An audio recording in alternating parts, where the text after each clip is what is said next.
Bismillahirrahmanirrahim. Assalamualaikum warahmatullahi wabarakatuh. Murid-murid tahun 6 SK Kebun Baharu, cikgu buat satu video pendek mungkin dalam 7-8 minit ni tentang nota sejarah. Saya mohon awak salinlah nota tersebut di buku nota atau buku latihan sejarah. Okey, tajuknya hari ini yang saya diminta untuk buat ialah Malaysia di Persada Sukan. Ada satu topik sukan kebanggaan negara. Dalam tu ada dua topik yang saya akan sentuh, iaitu yang pertama sukan sebagai alat perpaduan dan keharmonian kaum, dan juga kejayaan dan sumbangan atlet negara dalam bidang sukan. Ada dua. Jadi dengar elok-elok, dengar molek-molek, salin isi penting. Okey, pertama sukan sebagai alat perpaduan dan keharmonian kaum. Sejak kebelakangan ini ada sedikit kerisauan terhadap diri saya lah tentang perpaduan kaum di Malaysia. Tetapi itu hanya berlaku, saya ingat, dalam laman-laman sosial. Tetapi hakikatnya rakyat Malaysia ni adalah yang terbaik. Saya tak pernah nampak lagi orang bergaduh kat luar benda-benda kecil, selalunya boleh diselesaikan dengan baiklah. Saya selalu pergi kedai makan pun bagus. Kita pergi jauh sikit masuk dalam sukan ni. Saya hari tu tengok Malaysia lawan Thailand, pra kelayakan Piala Dunia bola sepak. Dulu saya takut nak pergi stadium sebab orang Malaysia dulu suka maki, suka kata-kata kesan, suka cakap benda tak elok. Tetapi akhirnya tu yang saya pergi last tu, bagus, menyokong pasukan negara daripada awal sampailah habis, menyanyi sama-sama, Melayu ke, Cina ke, India ke, Sabah Sarawak ke, saya ada tengok ramai. Semua menyokong. Kat Padang tu, kat stadium tu memang best lah. Sekarang dah berubah, dah banyak berubah berbanding 10 tahun dulu. 10 tahun dulu, meja, kursi, apa semua dibalik ke tengah padang. Botol, tu semua perangai-perangai yang dulu-dulu lah.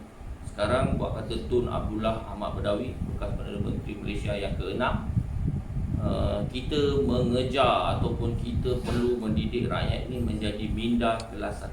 Ini minda kelas 1 ni banyaklah, tapi dalam sukan ni itulah. Okey, selain bola sepak, saya tengok juga yang saya tengok kat TV lah, yang selalu penuh di stadium ialah hoki. Pasukan hoki yang main ada orang Melayu, ada orang Cina, ada orang India, ada orang Sing. Yang menonton ni pun selalunya penuh, stadium penuh, tak kira bangsa. Jadi sukan memang satu medium yang sangat-sangat penting yang untuk perpaduan rakyat. Perpaduan rakyat ni memang sangat penting. Hari-hari lain orang sibuk kerja, orang sibuk belajar, tapi hari Sabtu atau hari Minggu selalunya orang akan bersukan atau orang menonton sukan. Cuma masa Covid ni semua pertandingan sukan ditangguhkan sementara waktu. Okey, saya preview balik ke zaman 1992. Masa ni saya ingat saya darjah 92. Saya 12 tahun. Saya 12 tahun masa tu Malaysia masuk Piala Thomas final lawan Indonesia. Piala Thomas badminton ni dia sama macam World Cup bola sepak. Dia punya passion dia punya gila dia sama. Jadi pada masa tu Malaysia menang lah 3-2. Tapi dia punya meriah kat situ main memang, saya walaupun tengok di TV, orang-orang lain pun ramai tengok di TV. Masa-masa tu stadium negara pun tak besar, 5,000 ke 10,000, 5,000 ke 10,000 lah yang boleh masuk. Jadi pemain pada masa tu Rashid Siddiq, Bergu Rashid Sujalani Siddiq, lepas tu yang main Fu Kok Kiong, lepas tu yang main lagi Wan Yok Meng, dan yang Bergu yang memberi kemenangan kepada Malaysia adalah Cha Sung Kit Supin Kiang. Ingat lagi, dia menang rubber set, street rubber set 15-8. Last game tu dia menang 15-8. Okey, Rashid Siddiq lawan dengan siapa masa tu, Ardi Wiranata. Dia lawan Ardi Wiranata. Lagi adalah, saya pun tak apa-apa ingat lagi. Masa tu ada Rex Simanaki, Indonesia punya, pernah jadi jurulatih Malaysia lagi. Jadi pada masa itu semua orang mengenepikan semua masalah yang ada di Malaysia. Masa tu semua bersatu menyokong pasukan badminton pada masa itulah, Bella Thomas. Padahal Bella Thomas kita menang 92. Last kita menang adalah 1967 ke 1992. Satu jarak yang sangat lama lah, dekat 30 tahun, 20 tahun lebih, dekat 30 tahun. 92 sampai 2020, 2012, 2020, dah dekat 30 tahun pun kita tak pernah Piala Thomas. Walaupun kita masuk final banyak kali. Kita doakan yang terbaik lah untuk Malaysia. Okey, perpaduan, saya tengok kita jauh sikit kita pergi Perancis. Perancis pun ada masalah perkauman, masalah agama, masalah perkauman. Jadi pada tahun 1998 mereka memenangi Piala Dunia bola sepak, memenangi Piala Dunia buat kali pertama. 98 dia menang di Perancis lah. Masa tu gambar Zinedine Zidane, pemain bola sepak dia yang saya anggap tu legenda lah bola sepak dia. Muka dia, gambar dia semua terpampang di seluruh Perancis. Sedangkan Zinedine Zidane adalah seorang Islam, seorang pelarian dengan bapa dia pelarian daripada Algeria yang seberang laut pergi ke Perancis untuk menjalani kehidupan yang baru. Akhirnya dia pemain bola sepak legenda kepada Perancis, dan akhirnya rakyat Perancis pada masa itu bersatu. Sejak itu bersatu, tidak ada lagi pergaduhan-pergaduhan kerana sukan, kerana bola sepak itu telah menyatukan rakyat Perancis pada masa itu. Okey, seterusnya kita pergi kepada topik yang kedua, kejayaan dan sumbangan atlet negara pada bidang sukan. Yang ini ada banyak, tapi kita pergi yang antarabangsa dulu. Kita ada Lee Chong Wei, kita ada Nicol David, kita ada Azizul Hasni Awang, kita ada Pandelila Renong. Ini yang terbarulah. Cuma Lee Chong Wei dengan Nicol David dah besar. Okey, kita pergi Lee Chong Wei dulu. Lee Chong Wei saya rasa saya tak perlu perkenalkan lagi. Seorang pemain badminton yang sangat fokus, yang sangat dedikasi daripada permainan itu. Saya tak pernah tengok Lee Chong Wei main kat gelanggang badminton tu main-main tak ada. Saya panggil dia adalah intelligent player, atau pemain yang sangat bijak dalam padang, yang boleh memanipulasi ruang. Lee Chong Wei sekarang saya tengok dia adalah sebagai, saya boleh anggapkan dia sebagai satu idola kepada duta perpaduan negara, kerana dalam FB dia, dalam Facebook dia, selalu dia menceritakan tentang perpaduan. Perpaduan, jadi saya balik pada perpaduan. Dia tidak suka semua kaum bergaduh-gaduh, dia tak suka. Dia suka bersatu. Selalulah saya tengok, selalu saya ikut Lee Chong Wei punya FB, memang dia cerita benda ni. Lee Chong Wei ni banyak menang dalam acara badminton ni, dia banyak menang acara, sampai saya rasa memang dia pernah menjadi pemain terbaik dunia dalam acara badminton. Okey, kita teruskan kepada yang kedua, Nicol David. Ada orang kenal Datuk Nicol David, ada orang tak kenal. Tapi Datuk Nicol David adalah pemain squash negara.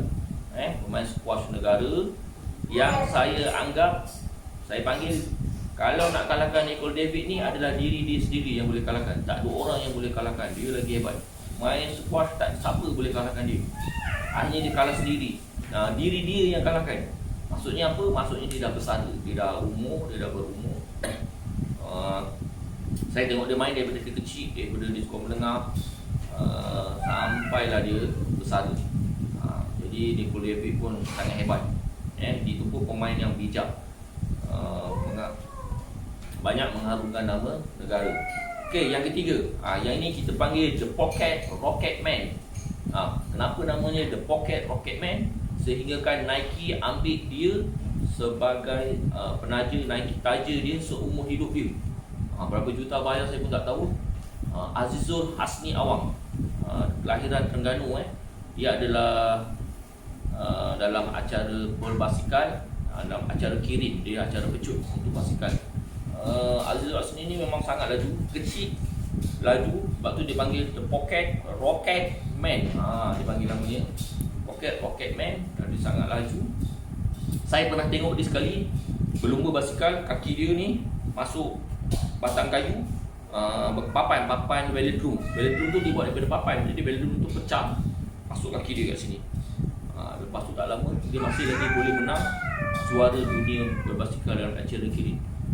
Dia menang acara dunia lah. Jadi dia pun ada satu semangat yang kuat untuk memenangi setiap acara yang dimasuk. Jadi satu contoh yang baiklah, tiga-tiga satu contoh yang baik. Yang keempat, Banda Lila Renong. Yang ini dalam acara bidan tu orang bersalin. Bidang terjun, acara terjun lah. Berenang tu terjun. Yang itu pun sangat bagus, banyak mengharumkan nama negara dan masih lagi kita sandarkan dia menjadi harapan negara untuk dia menang acara emas di Olimpik. Dr. Lee Chong Wei dulu kita dah cuba 3 kali, tak berjaya, dapat perak saja. Tapi si Pendali Dorong ni kita cuba untuk bagi dia dapat emas Olimpik. Kita doakan dia yang terbaik. Okey, itu untuk yang baru lah, yang kita anggap baru. Dr. Chong Wei, Nicole David, Azizul Hasniawang, siapa tadi? Pendali Rinong. Okey, untuk yang dulu-dulunya, kita jangan lupakan Allahyarham arwah Mokhtar Dahri, seorang pemain bola sepak legenda yang main saya pun tak pernah tengok, tapi memang sangat kagum lah. Bila saya tengok balik dia punya video-video, dia main memang tak ada orang yang boleh sama macam dia sekarang. Sekarang orang tengok Safawi Rashid pun dah bagus lah. Jadi yang Mokhtar Dahri mungkin 10 kali ganda lagi bagus. Jadi sumbangan dia kepada negara pada masa itu memang sangat banyak. Dia menang acara kat Sukasi, pernah nak pergi ke Olimpik, 2 kali Malaysia masuk Olimpik dalam bola sepak.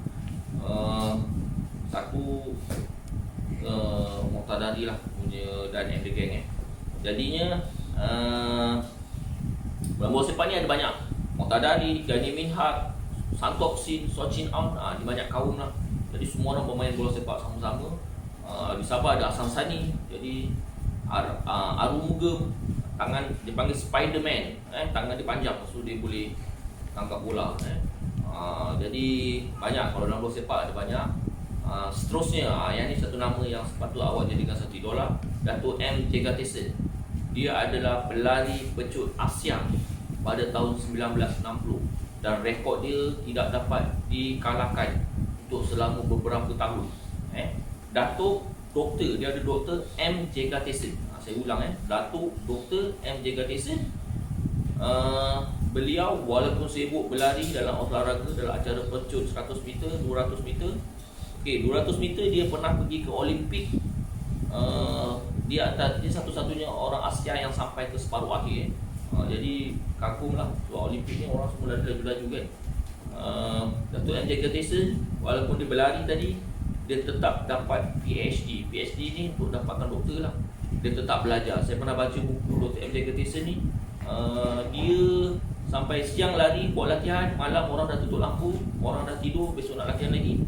Dia pergi masuk bilik air apa, buka lampu kecil, dia baca buku. Dia sampai tahap tu. Sebab tu dia boleh dapat doktor. Yang tu saya memang kagum, sangat kagum dengan Dr. M. Jegatesan. Sampai gitu. Jadi sepatutnya boleh buat movie kot, boleh buat cerita tentang Dr. M. Jegatesan, tentang Mokhtar Dahri ni, untuk memberi inspirasi kepada anak muda, kepada awak-awak ni semua. Okey, saya ingat itu saja. Nanti dalam hidup kita ini, semua benda yang kita buat ni perlu serius, perlu tekun, perlu rajin untuk mencapai kejayaan. Lee Chong Wei, Nicole David,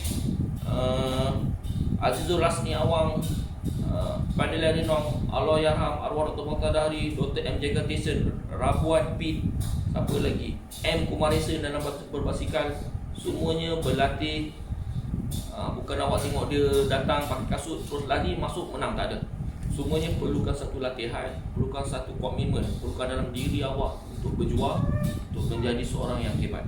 Hebat bukan saja sukan, tapi dalam banyak segi. Terutamanya awak lah masih tempuh dalam waktu belajar ni. Okey, saya ingat itu saja. Terima kasih. Assalamualaikum warahmatullahi wabarakatuh.